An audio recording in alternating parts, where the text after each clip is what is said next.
예, 62쪽입니다. 62쪽이 이제 의사표시인데 앞에는 뭐 요약되어 있고요. 65쪽에 보시면 의사표시의 서설이라고 해서 그 의사표시의 나와 있고 구성요소 아까 보셨어요. 그 효과의사와 표시행위로 구성되어 있다. 그러니까 1번과 3번으로 구성되어 있고, 그리고 다음 페이지 보시면 뭐 의사주의와 표시주의의 대립이 있는데 괄호 3번에 우리 민법의 입장이 나와 있죠. 우리 민법의 입장은 절충주의를 취합니다. 그런데 그 셋째 줄에 제3법 관계는 표시주의에 가까운 절충주의를 취하고 신분행위는 의사주의에 가까운 절충주의 이론으로 해석한다. 설명드린 내용 확인 차원에서 본 거고요.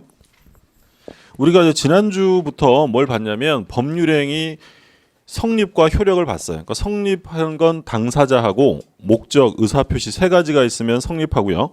그럼 유효하려면 법률행위 목적과 관련해서 뭐 있었냐면 일단 능력이 있어야 된다고 했죠.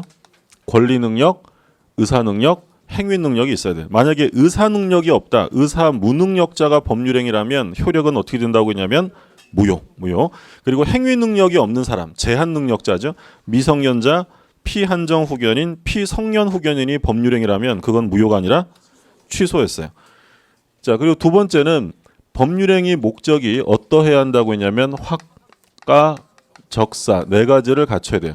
확정할 수 있어야 되고 가능해야 되고요. 적법해야 되고 사회적 타당성. 그래서 오늘 공부한 게 사회적 타당성과 관련되어서 그 예시 규정인 불공정 행위를 본 거예요.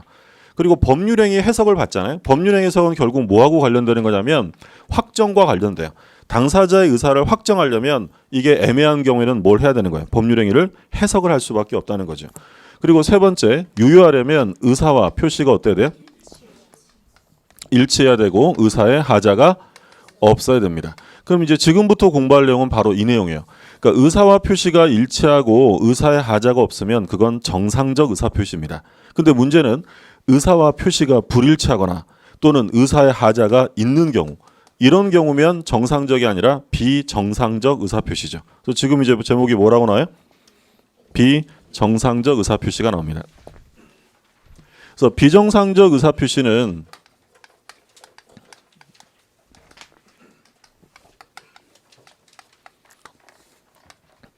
의사와 표시가 일치되지 않거나 또는 의사와 표시가 일치는 돼도 의사의 하자가 있는 경우, 이렇게 나누는데, 자, 의사와 표시가 일치하지 않는 건 세 가지를 공부할 거예요. 비진의 표시, 그리고 두 번째로 통정 허위 표시, 세 번째로 착오에 의한 의사 표시, 그리고 하자 있는 것은 사기 또는 강박에 의한 의사 표시예요. 그러니까 조문 순서대로 107조부터 110조까지 107, 108, 109, 110 이렇게 네 가지를 공부하게 됩니다. 일단 사기 강박에 의한 의사 표시는요, 의사와 표시가 일치할까요? 불일치할까요?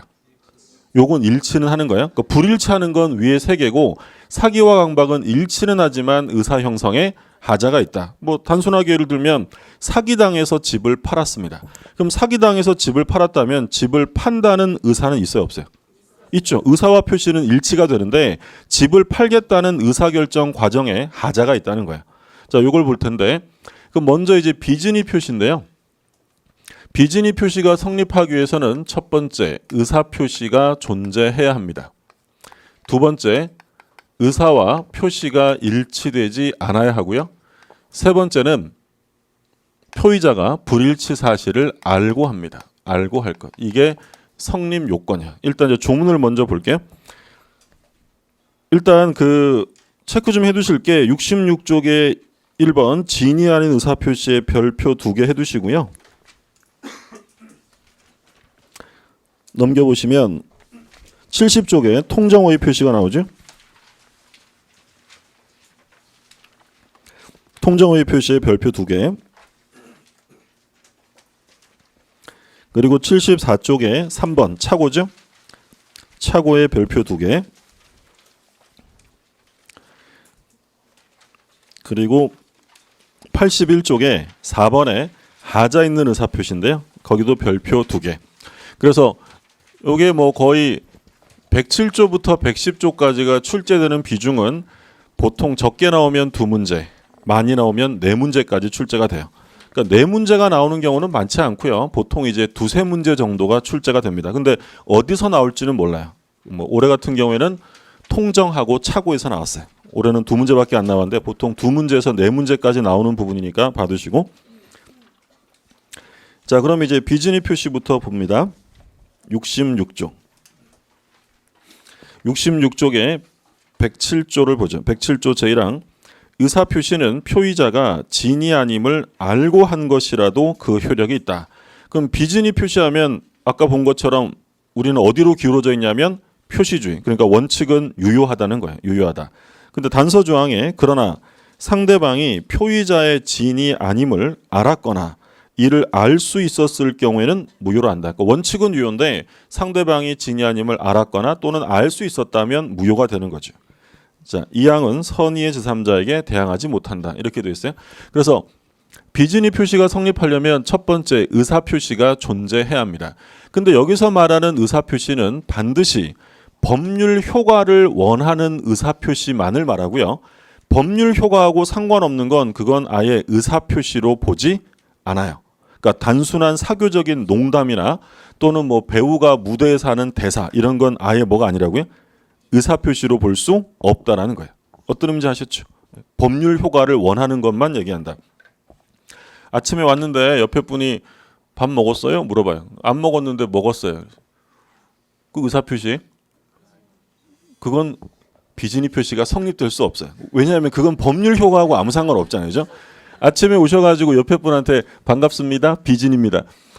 예, 그건 의사표시 아니에요. 아예 의사표시 자체가 안 되는 거예요. 그러니까 만약에 지문에 사교적인 농담도 비진위 표시이지만 무효가 된다. 이거 O라는 거예요, X라는 거예요. X 아예 비진위 표시가 안 돼요. 왜냐하면 그건 뭐가 아니니까. 의사표시가 아니니까. 그래서 법률 관계를 원하는 것만 들어가고요. 두 번째, 의사와 표시가 일치되지 않습니다. 비진이니까. 세 번째, 표의자가 알고 해요, 모르고 해요. 자, 대표적인 판례, 갑이라는 사람이 사립대학교의 조교수입니다. 사립대 조교수 갑이 학교 법인에 사직서를 제출을 해요. 근데 갑 교수는 실제로 그만둘 의사는 아니었어요. 그만둘 의사는 아니었는데 학생들이 하도 물러나라고 데모를 하니까 사건 무마용으로 학교에 사직서를 냅니다. 그러면 갑은 어떤 생각이었냐면 그만둘 생각이 아니라 이러면 학교법인 측에서 갑 교수 좀 지나면 괜찮아. 그냥 있어라고 반려를 해줄 줄 알았어요. 근데 이제 문제는 학교법인이 갑 교수의 뜻을 소중히 알겠다고 하면서 이제 그냥 수리를 해버린 사건이에요. 그러면 의사와 표시가 일치해요? 불일치? 불일치하죠. 표의자가 불일치 사실을 알고 합니까? 모르고 합니까? 자기가 할 때 당연히 뻔히 알고 하는 거잖아요. 이게 비진이에요. 만약에 모르고 하면 그건 착오의 문제예요. 그러니까 착오라는 것은 내가 알았으면 그렇게 안 했을 텐데라는 게 착오고요. 그래서 앞에 두 개 비진이와 통정은 알면서 하는 거예요. 그래서 이걸 의식적인 흠결이다라고 부르고요. 근데 착오의 경우에는 모르고 하는 거니까 무의식적 흠결이라는 말을 써요. 자, 그래서 지금 이런 요건이 갖춰졌다라고 하면 이제 효력을 받죠. 원칙은 뭐라고 돼 있냐면 원칙은 유효하다라고 돼 있어요. 근데 단서 조항에서는 예외적으로 뭐가 될 수도 있다고요? 무효. 언제 무효가 되냐면 상대방이 표의자의 진이 아님을 알았거나 알 수 있었을 때. 바꿔서 말하면 이 학교법인 측에서 갑 교수가 실제로 그만둘 의사가 아니었음을 알면서도 수리했다든지 또는 알 수 있었다면 그때는 그것이 유효가 아니라 무효가 된다. 알 수 있었다라는 건 알았다는 거예요? 몰랐다는 거예요? 나 진짜 알 수 있었는데. 알았어요? 몰랐어요? 몰랐어요. 그렇죠? 알 수 있었다는 건 몰랐어요. 몰랐는데 왜 몰랐냐면 주의를 기울이지 않았기 때문이에요. 그럼 다른 말로 하면 선이지만 뭐가 있다는 거냐면 과실이 있다는 거예요.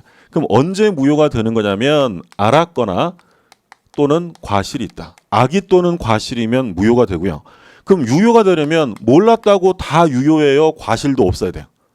과실도 없어야 돼요. 선이 그리고 무과실이면 유효가 되고요. 과실이 있으면 그때는 무효가 돼요. 용어 이해되셨어요? 좀 이따 다시 한번 보고요. 이게 지금 비진위 표시에 대한 규정이에요. 그럼 두 번째는 통정어의 표시예요. 그럼 통정어의 표시는 어떤 거냐면 좀 이따 보겠지만 대표적인 사례는 이런 겁니다. 갑이 부동산을 하나 소유하고 있는데 A가 갑에게 돈을 빌려준 채권자예요. 예를 들어서 갑이 1억 원을 빌려줬는데 갑이라는 사람이 돈을 안 갚아요? 그럼 얘가 이 부동산을 강제 경매에 붙일 수 있어요.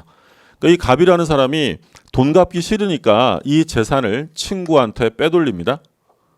진짜 매매가 아니라 가짜로 매매하는 거야. 야 친구야, 내가 상황이 좀 이래. 그러니까 네가 소유자인 것처럼 등기 좀 받아가 라고 소유권을 넘겨주는 거죠. 어떤 상황인지 아셨죠? 그러면 이 경우에 갑은 실제로 소유권을 넘겨줄 의사가 있는 거예요, 없는 거예요? 실제는 없는 거예요. 그러면 실제로 넘겨줄 의사가 없는데도 넘겨주는 표시를 했으니 의사와 표시가 일치되지 않는 거고요. 혼자 한 겁니까? 짜고 한 겁니까? 짜고 한 거. 그걸 통정 허위 표시라고 해요. 그러면 통정 허위 표시가 성립하려면 의사 표시가 있어야 되고요. 두 번째, 의사와 표시가 일치하지 않고, 세 번째, 표의자가 불일치를 알고 해요, 모르고 해요? 알고 하는 거죠. 그럼 여기까지는 뭐랑 같은 거냐면 비진이랑 같아요. 근데 통정허위 표시는 하나 차이점이 혼자 하는 게 아니라 뭐예요? 짜고 통정합니다. 통정. 그러니까 단순히 인식했다는 게 아니라 짜고 해야 돼요. 합의가 있을 때. 합의가 있었다면 우리 민법은 무효로 규정을 해요. 짜고서 허위의 표시라면 이건 효력이 인정될 수 없다라고 규정합니다. 그러면 여기서 이제 차이점을 알 수 있는 건 비진이와 통정의 차이점 뭐냐면 비진이는 혼자 하는 거고요. 통정은 상대방과 짜고 하는 거예요. 그럼 비진이 표시가 적용되려면 반드시 상대방이 있어야 할까요? 없어도 될까요? 없어도 돼요. 그럼 비진이 표시는 상대방이 있든 없든 다 적용돼요. 근데 통정허위 표시는 물론 이제 학설의 대립은 있는데 통정허위 표시는 원칙적으로 상대방이 있어야 돼요, 없어도 돼요? 상대방이 있어요. 짜고 해야 되니까. 그럼 여기서 이제 한 가지 조심하실 점은 통정허위 표시는 계약에 한하여 적용된다. 이런 지문이에요. 계약에 한하여 적용되는 건 아니에요. 왜냐하면 우리 그 법률행위 유형을 볼 때 계약이 있었고요. 그리고 또 뭐 있었어요? 청약과 승낙으로 이루어지는 계약이랑 일방적으로 효과가 발생하는 단독행위. 단독행위는 상대방 있는 단독행위와 상대방이 없는 단독행위가 있죠. 그럼 비진이 표시는요. 다 적용돼요. 상대방이 있든 없든 비진이 표시는 어차피 혼자 하는 거니까 다 적용돼요. 그럼 통정허위 표시는 어디까지 적용될까요? 상대방이 있어야 되니까 계약이랑 상대방이 있는 단독행위 여기까지는 통정허위 표시가 적용될 수 있겠죠. 근데 제가 지금 뭐라고 했냐면 통정허위 표시는 계약에 한하여 적용된다라고 하면 틀리겠죠. 그러면 같은 형태로 물어볼 수 있는 건 통정허위 표시는 단독행위에는 적용될 여지가 없다. OX. 아니면 써진 대로만 보시면 돼요. 통정허위 표시는 단독행위에는 적용될 여지가 없다. 적용돼야 안 돼요? 상대방에는 적용이 되죠. 분위기 왜 써있는 대로 보이죠? 그러니까 통정허위 표시는 계약뿐만 아니라 상대방 있는 단독행위까지는 적용되는 거예요. 그러니까 통정허위 표시는 단독행위에 적용될 여지 없다라고 하면 그 지문은 틀리는 거예요. 그렇죠? 끝까지 오 이러지 말고. 예. 구별해 두시고 그러면 여기서 이제 한 가지 더 볼 게 뭐냐면 비진이 표시는 상대방 없는 행위에도 적용될 수 있어요. 그럼 상대방 없는 행위에도 적용이 되면 효력이 어떻게 될 것이냐? 이때 효력은 언제나 유효가 돼요. 자, 원칙은 유효인데 언제 무효라고 했어요? 상대방이 알았거나 알 수 있었으면 무효예요. 근데 문제는 상대방 없는 행위라고 하면 무효가 적용될 여지가 없겠죠. 예를 들어서 제가요. 소유권을 포기하는데 비진이로 포기했어요. 그럼 이게 무효가 되려면 제가 소유권을 포기하는 게 진위가 아니라는 걸 상대방이 알았거나 알 수 있어야 되잖아요. 근데 문제는 소유권의 포기는 상대방이 있어요, 없어요? 아예 없어요. 그럼 무효가 될 수가 없답니다. 효력은 언제나 유효가 된다. 그게 이제 차이점으로 적용 범위 관련해서 받으시고 그 다음에 이제 우리가 공부할 게 차고예요. 차고. 109조 차고인데 차고는 어떻게 구성되냐면 이건 무효가 아니라 취소 사유로 돼 있어요. 취소. 책 안 보셔도 돼요. 그냥 요것만 보시고요. 책은 나중에 다 볼 거고 일단 개략적인 것만 보는데 차고를 이유로 취소하려면 법률행위 내용에 차고가 있어야 되고 그리고 그것이 중요 부분에 속해야 합니다. 별로 중요하지도 않은데 막 취소하면 상대방이 피해를 볼 테니까 중요해야 되고, 세 번째는 아무리 중요해도 표의자에게 중대한 과실, 중과실은 없어야 합니다. 이런 요건을 갖추면 법률행위를 취소할 수 있어요. 무효가 아니라 이건 취소로 돼 있죠. 중요 부분에 착오해야 되는데 아무리 중요해도 중대한 과실이 있으면 취소할 수가 없어요. 그러면 우리 과실이라고 하면 크게 경과실하고 중과실이 있어요. 말 그대로 중과실은 어떤 과실이에요? 중대한 무거운 과실이에요. 경과실은 일반 과실인 거고, 우리가 보통 과실이라고 하면 경과실의 경자를 생략하는 거예요. 그럼 여기서 알 수 있는 건 중과실이 없으면 취소할 수 있다라고 했으니까 경과실이 있다, 취소가 된다는 거야, 안 된다는 거야? 자, 중요 부분의 착오인데 취소가 되려면 중대한 과실은 아니어야 된대요. 그럼 가벼운 과실이면 취소가 돼야 안 돼요? 된다라는 거였죠. 사람이 살다 보면 실수할 수 있잖아요. 그러면 얘가 재산상의 피해를 입었는데 일반적인 실수했다고 취소권을 뺏지는 않겠다는 거예요. 근데 문제는 아무리 중요해도 중대한 과실이 있다. 그럼 중대한 과실이 있다는 건 요만한 주의 의무도 기울이지 않았다는 거예요. 이런 사람에게 취소권을 줄 수는 없다는 거예요. 그러니까 뭐만 아니면 된다고요? 중과실만 아니면 취소가 된다. 그걸 바꿔서 얘기하면 경과실이라도 취소권은 인정해 줄 수가 있다라는 거예요. 그걸 이제 공부할 거고요. 사기 강박은 잘 아시죠? 사기, 협박 이런 것은 취소 사유로 규정돼 있어요. 그러면 앞에 두 개 비진이하고 통정은요, 유효 무효에 관한 문제예요. 착오와 사기 강박은 무효예요, 취소의 문제예요? 취소 사유로 돼 있다는 거예요. 일단 제일 기본은 효력이에요. 비진이는 원칙은 유효, 알았거나 알 수 있었으면 무효. 통정호의 표시는 뭐예요? 무효. 짜고 하면 무효고, 그리고 착오나 사기 강박은 무효가 아니라 취소할 수 있다라고 규정이 돼 있어요. 그럼 이제 요 내용들을 이제 볼 텐데, 일단 요 네 가지의 기본 공통점을 먼저 살펴보고 갑니다.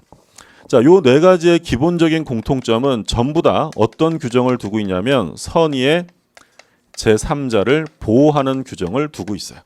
그리고 이 세 가지는 기본적으로 공법행위와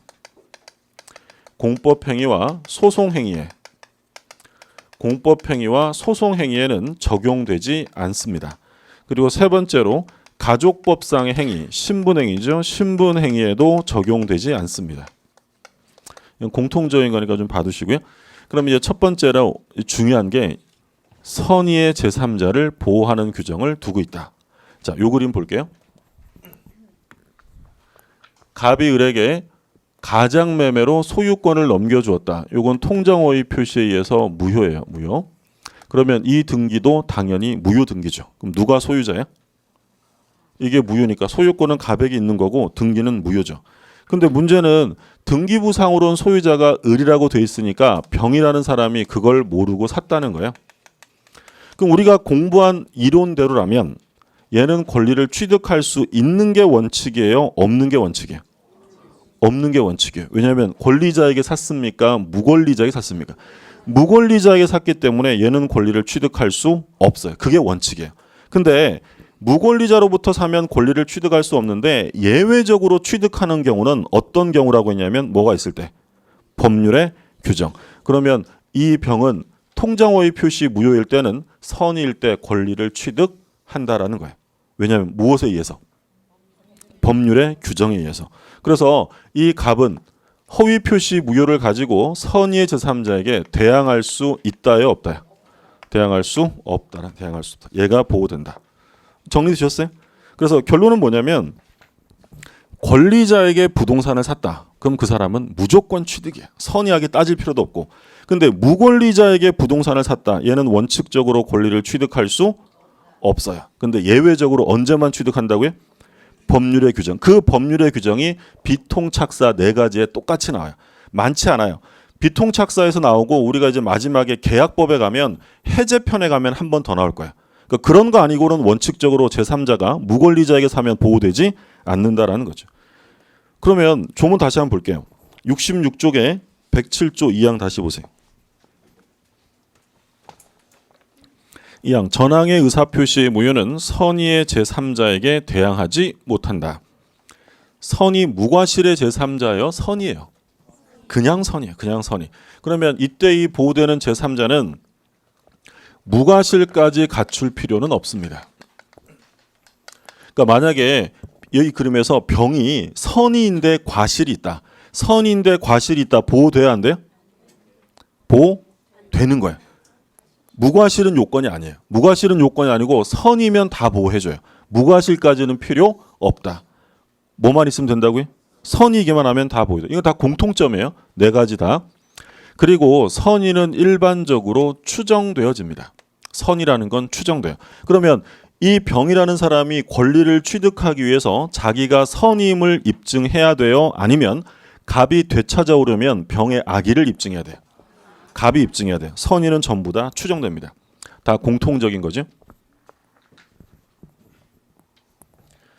얘가 제3자가 되는 이유는 뭐냐면 허위 표시를 기초로 해서 뭐 매매 계약을 하든 증여 계약을 하든 새로운 이해관계를 맺은 거예요.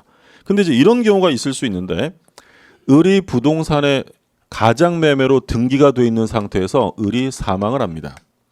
근데 병이라는 사람이 상속을 받았어요. 근데 아버지 걸로 돼 있어서 아버지 건 줄 알고 모르고 상속을 받았다면 얘가 제3자로서 보호될 수 있느냐 문제예요. 자, 상속이라는 건 특정 승계예요, 포괄 승계? 포괄 승계. 그러면 이 병이라는 사람은 새로운 이해관계인으로 보는 게 아니라 을의 법률상의 지위가 그대로 승계된 사람으로 봐요. 그럼 얘는 마치 누구랑 같은 사람이에요? 을, 당사자와 같은 사람이지 이런 상속받은 포괄 승계에는 제3자가 될 수 없습니다. 그럼 얘는 보호해줘야 안 해준다는 거예요. 안 해줘요. 얘는 을이랑 똑같은 사람이니까 보호해줄 필요가 없다. 그러면 제3자라고 하면 누구는 빼라고요? 그렇죠. 포괄 승계인 상속인 같은 사람 나오면 얘는 제3자에 들어갈 수 없다라는 거예요. 요거는 네 가지에 똑같이 나와요. 선의면 족하고 무과실은 필요 없고요. 선의는 추정되고 제3자 중에 누구는 빠지냐면 포괄 승계에는 빠집니다. 그 다음에 공법행위와 소송행위에 적용 안 되는데 공법행위하고 소송행위는요. 신분행위랑 비교할 때 얘는 의사가 중요할까요? 표시가 중요할까요? 공법행위와 소송행위는 표시지. 이건 무조건 표시하면 끝. 이런 규정 적용 안 해요. 표시하면 무조건 유효. 자, 신분행위는 표시보다 뭐가 중요하다고요? 의사. 그러면 의사와 다른 표시하면 이런 규정 적용 안 해요. 무조건 무효가 되는 거예요. 자, 지금 요 그림 보세요. 사립대학교 조교수가 사직서를 냈어요. 이거 공법행위예요? 사법행위예요? 사립대학이니까 당연히 사법행위죠. 일반 회사원 같은 사람들. 그런데 이 갑이라는 사람이 만약에 공무원이었어요. 공무원이 사직서를 냈어요. 근데 실제로는 사직의 의사가 없었답니다. 공무원이 오늘은 힘든 하루였어요. 민원인이 막 뒤에서 목 조르고 막 이래가지고 힘들어서 위로가 좀 필요해가지고 위로 좀 해달라고 사직서를 냈어요. 근데 국가기관에서 알면서도 야 공무원 줄이래 이러면서 그냥 수리해버립니다. 자, 그러면 이 상대방이 이 공무원의 사직의 의사가 없음을 알면서도 수리한 거잖아요. 그럼 이게 무효예요? 그래도 유효하다는 거예요. 그래도 유효하다라는 거예요. 공법행위는 의사 안 봐요. 공법행위나 소송행위는 표시하면 그 표시는 언제나 유효가 될 수밖에 없다는 거예요.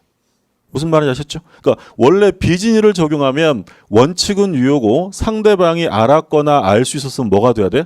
무효가 돼야 되는데 이게 공법행위면 무효가 될 수 없어요. 무조건 유효 표시하면. 예를 들어 제가 소송을 제기했는데 중요 부분에 착오가 있었어요. 그러니까 중요 부분에 착오가 있어서 제가 그 소송을 취하합니다. 그러면 이 소취하의 의사표시를 착오 취소할 수 있을까요? 없을까요? 제가 소송을 했는데 소송을 취하했어요. 근데 제가 착오가 있었는데 그러면 이 소취하를 착오를 이유로 취소할 수 있느냐? 할 수 없어요. 이런 거 적용 안 해요. 그 소송행위죠. 소송행위 표시하면 그걸로 끝나는 거예요. 공법행위와 소송행위는 표시하면 언제나 뭐예요? 언제나 유효죠. 유효. 신분행위는 반대예요. 신분행위는 뭐가 중요하다고요? 의사. 그러면 혼인의 의사가 없는 사람이 혼인하겠다고 표시를 해요. 그 표시는 유효예요? 무효예요? 그거는 비진의 표시지만 원칙 유효라는 거 적용하지 않고요. 무조건 뭐가 돼요? 무효가 되는 거예요. 어떤 문제 되셨죠? 예. 어떤 갑이라는 여자가 오랜만에 동창회를 갔어요. 동창회 갔는데 오랜만에 선배 을을 만났는데 어이 선배 아직도 결혼 못했다며. 그러니까 우리 그래요. 갑이 올해까지 못하면 내가 해주지 이랬어요. 진짜 해줄 거야 그냥 하는 얘기야. 그냥 비진이었어요. 비진이. 그런데 이 의뢰하는 사람은 선의무과실이에요. 진짜인 줄 알았어요. 집에 가자마자 큰 달력 사다가 올해만 가기를 기다리고 있어요. 올해까지 결혼 못했어요? 갑은 결혼해줘야 될까 안 해줘야 될까요? 안 해줘야 되죠. 왜냐하면 혼인이라는 건 표시가 중요한 게 아니라 뭐가 중요해요? 의사가 중요한 거예요. 그럼 실제로 혼인할 의사 없이 혼인하겠다고 표시하면 원칙이 유효예요? 무조건 무효라는 거예요. 자, 다시 이제 자 진정하시고 다시 보세요. 이제 갑이 혼인할 의사가 없는데 혼인하겠다고 표시했어요. 그 원칙으로 이 표시는 신분행위잖아요. 그 원칙적으로 이게 유효가 되어 이 혼인의 표시는 의사와 다르면 무조건 무효라는 거예요. 무조건 무효. 신분행위는 뭐만 보면 돼요? 의사. 그러니까 공법행위와 소송행위는 뭐만 보면 돼요? 표시되면 무조건 유효. 취소 같은 거 무효가 안 되는 거고. 그런데 신분행위는 의사가 중요하니까 의사와 다른 신분행위를 표시하면 그 표시는 무조건 무효. 우리 판례에 의하면 입양의 의사가 없는 자가 입양의 표시를 했어요. 자, 입양의 의사가 없는데 입양하겠다고 표시하면 표시는 유효일까요? 무효일까요? 무효예요. 입양은 재산행위예요, 신분행위예요. 신분행위니까. 그런 의미로 작용이 돼요. 그러니까 요거는 지금 여기에 공통적으로 적용될 거니까 별도로 뽑아서 본 거예요. 자, 그럼 이제 내용을 봅니다. 107조부터 볼게요. 오른쪽에 비진이 표시 있는데 67쪽에 그 핵심 다지기 있죠? 진의의 의미 별표 2개 해두세요. 별표 없는 게 없죠? 다 별표이죠. 그러니까 민법이 좀 그래요. 가끔 이제 시험 이제 여름 가을 되면 가끔 오셔가지고 어떤 분들 계시냐면 나 찍어줘 이런 분들 가끔 계세요, 그죠? 근데 찍어드리고 싶은데 민법은 찍기가 매우 어려워요. 그러니까 말씀드린 것처럼 총칙에서 10문제, 물권법에서 14문제, 계약법에서 10문제 이렇게 나오기 때문에 군데군데서 다 나와요. 그러니까 뭐 예를 들어 뭐 어떤 다른 법 같은 경우에는 집중적으로 출제되는 법이 있다. 뭐 그런 게 있을 수 있는데 민법은 그렇지 않아요. 그러니까 민법은 그리고 굉장히 좀 유기적이에요. 그러니까 처음에 이해가 안 되는 부분이 있어도 제가 멈추지 말라고 말씀드렸어요. 이해 안 된다고 복습하시면서 이게 왜 이해가 안 될까라고 고민하시면 안 되고 체크만 하고 넘어가셔야 돼요. 일단 한 바퀴가 완전히 돌면 앞에서 고민했던 게 뒤에서 해결되는 게 대부분이에요. 그러니까 일단은 너무 고민하지 마시고요. 그냥 넘어가셔야 돼요. 고민하시면 점수 안 나와요. 예, 시원시원하게 공부하셔야 돼요. 모르면 넘어가고 다음에 볼 때 보고 그 1순환 끝나고 2순환 할 때 체크됐던 게 사라지는 거지 처음부터 모든 걸 다 해결하고 할 수 없어요. 제가 첫 시간에 뭐라 그랬어요? 학교에서 공부하면 이거 우리 시험 보면 얼마에 공부한다고요? 2년에 공부할 건데 우리 2달에 공부할 거야. 그러니까 당연히 처음에는 모르는 게 태반이에요. 너무 이제 뭐 심리적으로 부담 갖지 마시고 우리 시험은 버티면 되는 시험이에요. 버티면. 예. 그러니까 우리 지금 뭐 이공계열 아니고요. 문과 계열에서 뭐 국가고시 보는 것 중에서 머리가 좋아야만 합격하는 시험은 없어요. 전부 다 노력하면 다 합격할 수 있는 시험이에요. 그러니까 지겨워도 버티면 합격할 수 있어요. 근데 그게 버틴다는 게 이게 말이 쉽지 이렇게 쉽지 않아요. 거의 1년을 버텨야 되잖아요. 지금은 추운데 좀 지나면 꽃 피는 봄이 오면 이제 꽃이 점점 예뻐 보여요. 이제 점점 꽃이 점점 예뻐 보인다는 건 나이를 점점 먹어간다는 거죠. 예. 그리고 이제 여름 되면 가족들이 어디 휴가 안 가냐 휴가 이렇게 좀 하고 가을 되면 왠지 마음이 쓸쓸하고 이러다 보면 시험 날이 오는 거예요. 그걸 끝까지 버티기가 어려워요. 그러니까 버티면 돼. 버티면. 그러니까 어려워서 내가 실력이 없어서 시험에 떨어지는 경우 많지 않아요. 계속 버티기만 하면 돼요. 참고 버티면 돼요. 자, 참으시고 자 보세요. 핵심 다지기.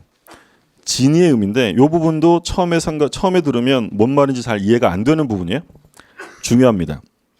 비진의 의사표시에 있어서 진이란 특정한 내용의 의사표시를 하고자 하는 표의자의 생각을 말하는 것이지 표의자가 진정으로 마음속에서 바라는 사항을 뜻하는 것은 아니라고 할 것이므로. 자, 중요한 말이에요. 그러니까 비진의에서 말하는 진이라는 개념은 원하느냐 바라느냐의 말이 아니고요. 내가 그 특정의 의사표시를 할 생각이 있었다면 그건 비진의가 아니라 진이에요. 그러니까 원하지 않았어도요. 아, 내가 이걸 하는구나라고 생각하면 그건 비진의예요, 진이에요. 그건 진이에요, 진이. 그러니까 대표적으로 협박을 당했어요. 협박을 당해가지고 이 사람이 무서워서 증여를 해요. 그럼 증여를 하면 이 증여는 진이라는 거예요, 비진이라는 거예요? 이건 진이에요. 주고 싶지는 않았겠죠. 주고 싶지는 않았지만 내가 준다라는 생각은 해야 안 해요? 해요. 그러면 특정의 의사표시를 하고자 할 생각이 있었기 때문에 그건 비진이가 아니라 진이에 해당이 된다.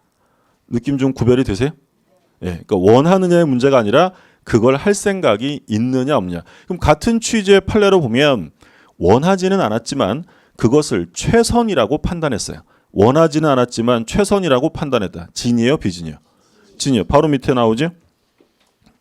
판례에서 바로 밑에 판례 박스에서 표의자가 의사표시의 내용을 진정으로 마음속에서 바라지는 아니하였다 하더라도 당시 상황에서는 뭐라고 돼 있어요? 그것이 최선이라고 판단하였을 경우, 그런 경우에는 내심의 의사가 결여된 반사회적 행위라고 할 수 없다. 이건 진위가 돼요.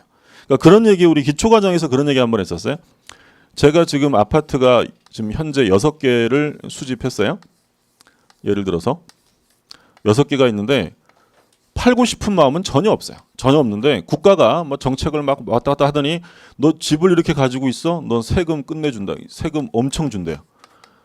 그럼 저는 아파트를 팔고 싶은 마음이 전혀 없는데 요놈의 세금 때문에 어쩔 수 없이 5개 아파트를 파는 매매 계약을 체결합니다. 요 매매 계약은 진이에요, 비진이에요? 진이에요. 원하진 않았지만 매매를 하겠다는 의사가 있어요, 없어요? 있어요. 그러면 진이. 구별되셨나요? 예. 학원에 수강 등록을 하고 오셨잖아요. 공부를 하고 싶어서 오지 않았어요. 진짜 공부라고 하면 책 냄새도 맡기 싫은데 집에서 자격증을 따오래요. 그리고 집에서 이 학원 데스크까지 밀고 들어왔어요. 밀어가지고 데스크에서 봤어요. 난 하기 싫어 죽겠는데 빨리 등록하자 이래갖고 등록하는 거 봤어요. 이 등록은 비진이에요, 진이에요? 진이에요. 원하느냐가 아니라 등록할 의사가 있었다는 거예요. 그러면 그건 비진이가 아니라 진이의 문제다. 구별되셨죠? 예. 그러면 이런 경우는 어떨까요? 요걸 맞추면 이제 이해가 되는 거예요. 어떤 회사에서 사장님이 퇴직금 변칙 정산을 한다라고 하면서 일단 전원에게 사직서를 내래요. 일단 사직서를 내면 사직서 수리하고 재입사 방식으로 계속 근무를 하는 거죠. 그러니까 사장님이 일단 그래야 한다고 사직서를 내려니까 뭐 그런 거 없지 뭐 그러고 냈어요. 근데 이 사장님이 다 받은 다음에 그 중에 마음에 안 드는 거는 수리하고 재입사 안 시켜준 사건이에요. 그러면 이 직원이 사직서를 낼 때 이 사직서를 내는 건 진일까요, 비진일까요? 이거는 비진이에요. 원하느냐의 문제가 아니라 얘는 그만둘 생각으로 낸 거예요? 그만둘 생각이 아니었어요. 아니요. 사장님이 퇴직금 문제 때문에 내라고 하니까 낸 거지 실제로 그만둘 의사가 없다면 그건 진이가 아니라 비진이 문제가 돼요. 이해 되셨어요? 예. 마지막 거 괜히 얘기했어요? 예. 대표적으로 11.6 사건이었어요. 1979년 10월 26일 날 박정희 전 대통령이 사망한 사건이죠. 이때 이제 박통이 사망하고 전통이 나타나요. 전두환 장군이 합수부 국보인물을 창설해가지고요. 국가라 해서 이 박정희 전 대통령 시해 사건을 수사한다고 하면서 관계자들을 싸그리 잡아다 구속시킵니다. 이때 이제 누가 구속이 됐냐면 박 전 대통령의 비서실장 김계원 씨를 구속시키죠. 그리고 잡아 가둔 다음에 이 집 장남을 질질 끌고 와요. 협박을 합니다. 야, 니네 아버지 재산 그거 다 부정축제한 거거든. 다 내놔. 그래서 무서워서 재산을 증여합니다. 그리고 세월이 흐른 다음에 이제 세상이 좀 좋아지고 을이 국가를 상대로 돈을 돌려달라고 소송을 제기합니다. 자, 여기서 일단 뭘 주장했냐면 103조를 주장했어요. 103조는 뭐였냐면 반사회적 행위. 국가가 개인을 겁박하여 재산을 강탈하는 행위는 반사회적 행위다라고 주장했어요. 자, 이 사건에서 우리 법원은 이를 반사회적으로 볼 수 없다라고 합니다. 굉장히 중요한 판례예요. 우리 판례는 법률행위 성립 과정에 강박이라는 불법이 게재되었다 하여 이를 반사회적으로 볼 수는 없다. 이거 어떤 의미냐면 우리가 느낌에는 강박했으면 반사회적 아니야라고 생각하실 수도 있는데 강박을 했으면 어디에 규정돼 있어요? 110조에 사기 강박에 의한 의사표시는 취소할 수 있다고 규정돼 있어요. 그럼 어떤 사건이 발생하면 바로 추상적 규정인 103조를 적용해야 될까요? 구체적 규정을 적용해야 될까요? 구체적 규정을 적용하라는 거예요. 그러니까 바꿔서 말하면 협박을 했어? 반사회적이야. 사기를 쳤어? 반사회적이야. 그러면 없어져야 될 조문들이 태반이에요. 얘가 다 포섭하니까. 그래서 이걸 바로 반사회적으로 볼 수는 없다. 42쪽 보세요. 42쪽.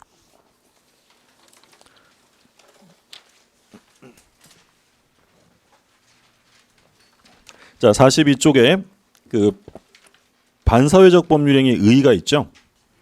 거기 파란 글씨 보세요. 거기 별표 2개 두세요.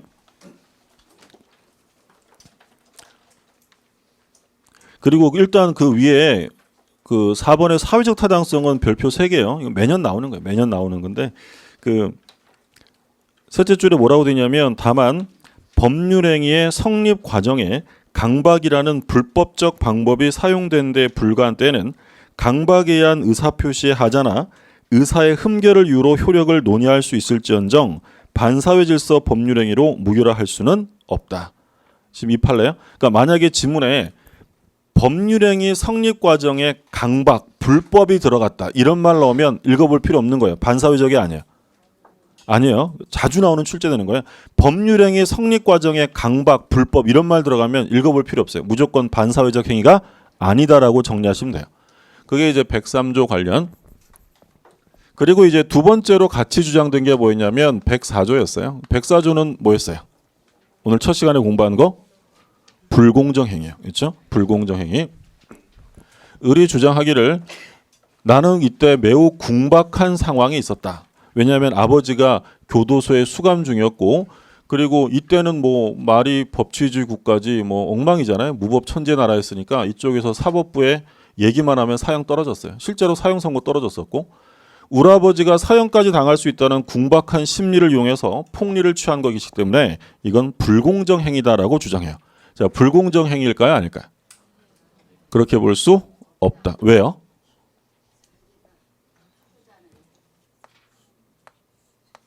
증여. 증여와 같은 일방적 기부 행위는 불공정성을 논할 수 없다. 아까 불공정 행위가 적용되지 않는 게 뭐였어요? 증여하고 경매. 꼭 기억하시라고 했죠? 그러니까 증여와 같은 경우에는 불공정이라는 말이 나오지 않아요. 그러니까 이때 같이 주장한 게 107조예요. 나는 증여하고 싶은 마음이 전혀 없었고 얘들도 그 마음을 알면서도 받은 거니까 비진이 표시 단서 107조이랑 단서에 의해서 무효다라고 주장해요. 자, 여기서 이제 우리 법원이 유명한 판시를 하는 거예요. 비진이에요? 진이라는 거예요. 진이다. 107조에 들어갈 수 없다. 왜냐하면 비진에서 말하는 진이란 진정으로 원하는 것, 바라는 것을 의미하는 게 아니라 특정한 의사표시를 하고자 할 생각. 그러니까 원하진 않았지만 증여한다, 뺏긴다 이런 생각은 있어요, 없어요? 있죠. 그럼 이건 비진이가 아니라 진이에요. 자, 이제 마지막으로 하나 남았어요. 뭐가 나오겠어요? 당연히 협박했으니까. 110조. 강박은 분명히 있었기 때문에 110조에 의해서 뭐 할 수 있냐면 취소할 수 있다. 근데 차이점은 103조, 104조, 107조 단서는 걸리면 무효예요. 무효. 근데 무효라는 건 한 번 무효는 영원히 무효. 그러니까 무효의 효력엔 변동이 없어요. 그럼 이게 만약에 무효라고 결정나면 옛날 일이지만 지금이라도 돌려받을 수 있어요. 그게 무효예요. 근데 문제는 취소라는 건 영원히 취소할 수 있는 건 아니에요. 나중에 우리 또 공부하겠지만 취소와 같은 이런 형성권은 전부 뭐에 걸리냐면 제척 기간에 걸려요. 그러니까 일정한 시간이 지나면 취소권은 없어져요. 대표적으로 법률행위하고 몇 년이 지나면 없어지냐면 10년이 지나면 없어져요. 또는 이제 취소의 원인이 소멸하고 3년인데 그러면 제척 기간이 지금까지 남아 있을까요? 이미 소멸했을까요? 소멸했죠. 그럼 110조에 해당되긴 하나 시간이 지났으므로 취소권을 행사할 수는 없다. 결론이에요. 찾아올 수 있어요? 없어요? 찾아올 방법은 없어요. 뭐 크게 걱정해 주지 마시고 잘 사세요. 걱정하지 마시고 이제 이걸 잘 봐야 돼요. 반사회적 행위와 관련해서 법률행위 성립 과정에 불법이 게재되어도 반사회적으로 볼 수는 없다. 두 번째, 일방적 기부행위, 증여에는 불공정성을 논의할 수 없다. 107조, 비진의에서 말하는 진이란 진정으로 바라는 것을 의미하는 게 아니다. 특정한 의사표시를 할 생각이고요. 요건 뭐 뒤에 취소 가면 공부할 거예요. 취소권은 일정 시간이 지나면 없어지게 됩니다. 자, 다시 돌아오셔서 마저 보죠.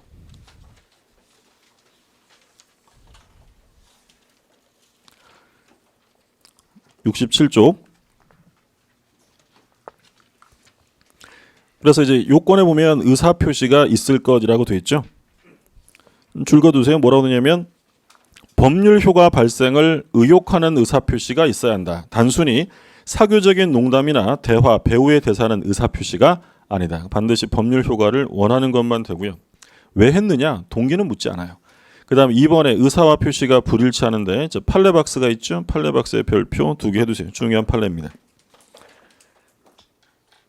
요건 뒤에 가면 자세하게 나올 거예요. 뒤에 가면 통정호의 표시에 가면 비교 판례로 나오는데 일단 한번 읽어만 볼게요. 뭐라고 되냐면 법률상 또는 사실상의 장애로 자기 명의로 대출받을 수 없는 자를 위하여 대출금 채무자로서의 명의를 빌려준 자. 그러니까 바꿔서 말하면 친구가 부탁하니까 자기 이름을 빌려준 거야. 은행에 대출 받을 때. 그럼 은행에서 돈 빌릴 때 친구 대신에 자기 이름으로 빌렸다. 일이 잘못되면 돈 갚아야 돼요? 안 갚아야 될까요? 갚아야 돼. 보세요. 그러면 빌려준 자에게 그와 같은 채무 부담의 의사가 없는 것이라고는 할 수 없으므로. 그럼 채무 부담의 의사가 있다는 거예요? 없다는 거예요? 있다. 없는 것이라 할 수 없으니까 있다는 거죠. 채무 부담 의사가 있는 것이므로 그 의사 표시를 비진의 표시에 해당한다고 볼 수 없다. 이건 비진이라는 겁니까? 진이라는 겁니까?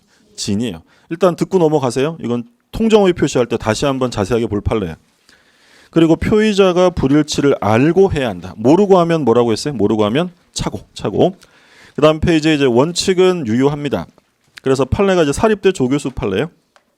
설명드린 거고 예외적으로 무효가 되는데 그 왼쪽에 보조단에 그 용어 정리가 돼 있어요. 다시 한번 보세요.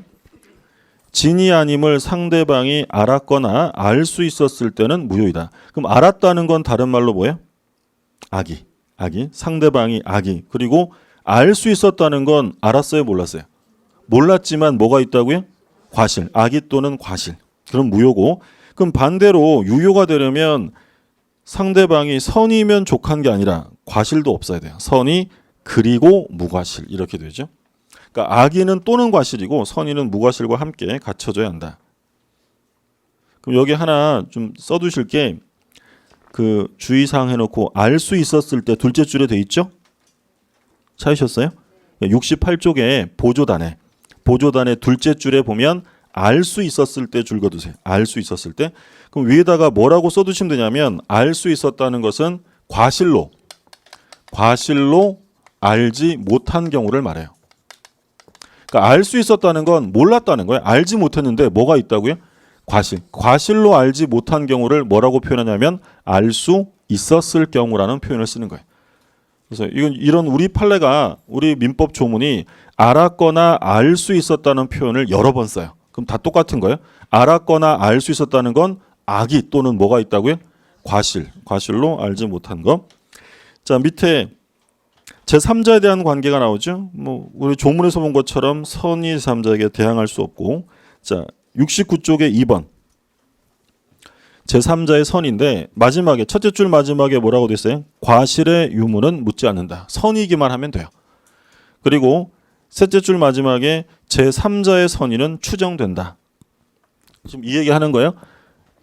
비통착사 4가지 선의는 전부 다 추정되고 보호되는 제3자는 무과실에 대해 과실이 있어도 돼요. 무과실을 요건으로 하지 않는다. 자, 그 다음에 적용 범위가 나오는데 뭐 공통적인 걸로 다 봤죠. 그 동그라미 1번에 단독행위 셋째 줄에 한번 보세요. 셋째 줄에 보면 셋째 줄 가운데 다만 상대방 없는 의사표시. 그러니까 비진이가 상대방 없는 의사표시에 적용되면 효력은 뭐라고 했어요? 언제나 유효. 상대방이 없으니까 무효가 될 수 없다고 했죠. 언제나 유효가 된다. 그리고 뭐 2번, 3번 참고로 보시고 4번에 별표 2개 두세요. 공법행위에 적용되지 않습니다. 판례 보세요. 판례.